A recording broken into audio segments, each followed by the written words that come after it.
Selamat datang kembali di pembahasan kita. Hari ini kita langsung nyelam nih ke materi yang Anda bagikan. Kita fokus ke bab 8 dari Learning How to Learn. Judulnya Trik Jitu Membangun Ingatan. Anda pernah nggak sih ngerasa kok susah banget ya ingat nama atau tanggal atau konsep penting gitu? Nah, kita mau lihat nih kisah Nelson Dellis. Dia ini dulunya ngakunya pelupa biasa aja, tapi kok bisa jadi juara memori AS sampai 4 kali? Pertanyaannya kan, apa kita semua, termasuk Anda nih, bisa juga ngasah ingatan kita jadi setajam itu? Mari kita bongkar bareng ya trik-trik praktis dari sumber ini. Tentu, tentu bisa. Kuncinya itu sebenarnya ada di pemahaman dasar gimana sih otak kita kerja pas nyimpen memori jangka panjang. Jadi, bab ini nunjukin ada kayak dua jalur utama gitu. Pertama, fakta abstrak. Ya kayak rumus, definisi, ini seringkali susah banget masuknya. Kayak nyoba masukin lagi pasta gigi ketubenya gitulah. Susah kan? Nah, terus ada jalur kedua, visual dan spasial. Yang ini ternyata jauh lebih gampang diakses otak kita. Kayak nempelin gambar aja di dinding, gampang. Kemampuan visual ini katanya sih, ya, udah terasah dari zaman dulu banget. Buat navigasi, bertahan hidup. Wah, menarik banget ya, itu koneksi ke evolusinya. Jadi, otak kita emang udah dirancang buat ngelihat informasi, gitu ya. Nelson Dellis ini benar-benar manfaatin itu.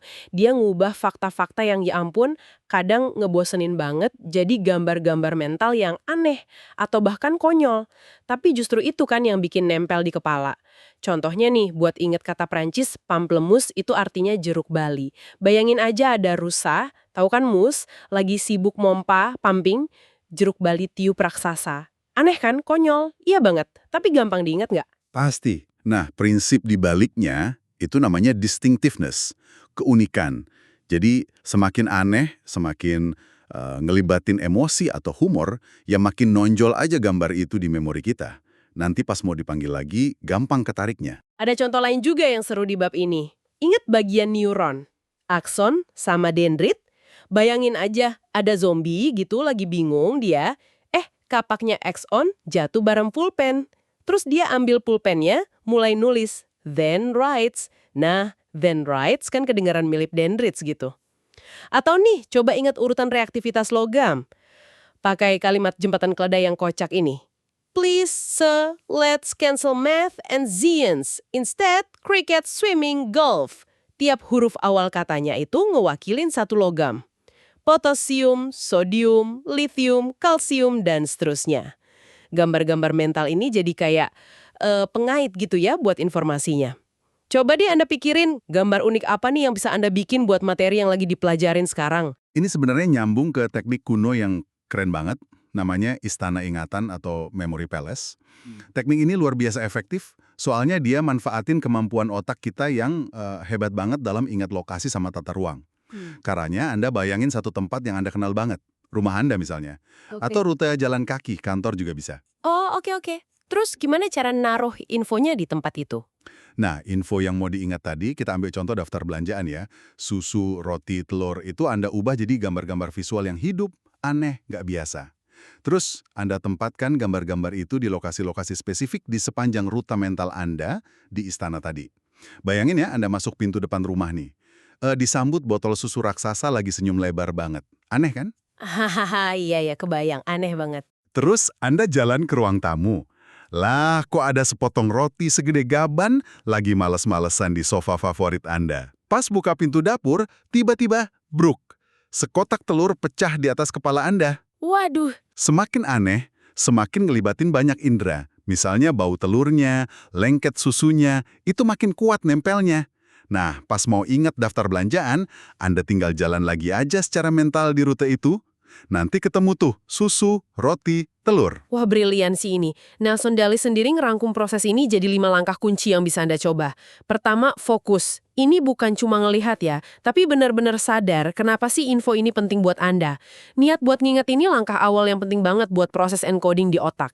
Kedua, latihan. Anggap aja ingatan itu kayak otot. Perlu dilatih terus-menerus. Jangan cuma pas mau ujian aja. Coba deh iseng-iseng ingat nama orang baru ketemu, detil obrolan tadi pagi, atau poin-poin dari pembahasan kita ini. Betul, latihan ini penting banget. Bukan cuma buat ngafal ya, tapi juga buat nguatin jalur saraf yang kepake pas nginget itu. Tepat. Nah, yang ketiga, gambar. Kayak yang udah kita obrolin tadi, ubah info abstrak jadi visual yang unik, hidup, gampang diingat. Aneh lebih bagus. Keempat, simpan. Pakai struktur kayak istana ingatan tadi buat ngatur dan nyimpan gambar-gambar mental itu secara sistematis gitu biar rapi. Dan kelima, nah ini dia nih yang paling penting menurut sumbernya. Ingat kembali, recall. Recall, ini proses aktif ya. Anda narik informasi dari dalam otak Anda. Bukan cuma baca ulang catatan secara pasif. Tiap kali Anda berhasil narik lagi sebuah memori, koneksi saraf buat memori itu jadi makin kuat, makin tebel jalurnya. Ini efeknya jauh lebih bagus daripada baca ulang catatan berkali-kali. Itu pasif soalnya. Pakai flashcards, atau coba tes diri sendiri, atau jelasin konsep ke orang lain. Itu semua bentuk latihan recall yang bagus banget. Jadi latihan recall ini sebenarnya bukan cuma soal hafalan ya, tapi juga ngelatih kemampuan kita buat konsentrasi dan narik info yang pas dibutuhin gitu. Mungkin awalnya agak susah ya, effort gitu, tapi kayak ngelatih otot aja, lama-lama bakal lebih gampang dan dampaknya gede banget buat belajar apa aja.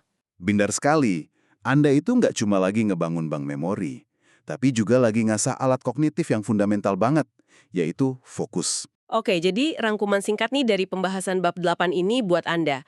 Pertama, ubah informasi jadi gambar visual yang kuat dan unik, kalau bisa aneh. Terus kaitin gambar itu sama lokasi yang Anda kenal banget, pakai teknik istana ingatan.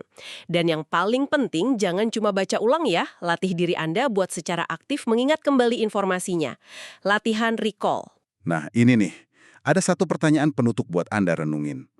Kalau Anda mulai rutin nih ngelatih ingatan pakai cara-cara visual dan aktif kayak gini, kira-kira dampaknya gimana nanti ya? Apa cuma sebatas jadi ingat lebih banyak fakta aja? Atau jangan-jangan ini bisa ngubah cara Anda memproses informasi secara keseluruhan? Mungkin cara Anda nyambungin ide-ide baru, atau bahkan, cara Anda ngelihat dan memaknai dunia di sekitar Anda. Wah, pemikiran yang menarik banget tuh buat Anda bawa pulang. Coba deh satu aja teknik memori ini pas Anda belajar nanti. Sampai jumpa lagi di pembahasan mendalam kita berikutnya.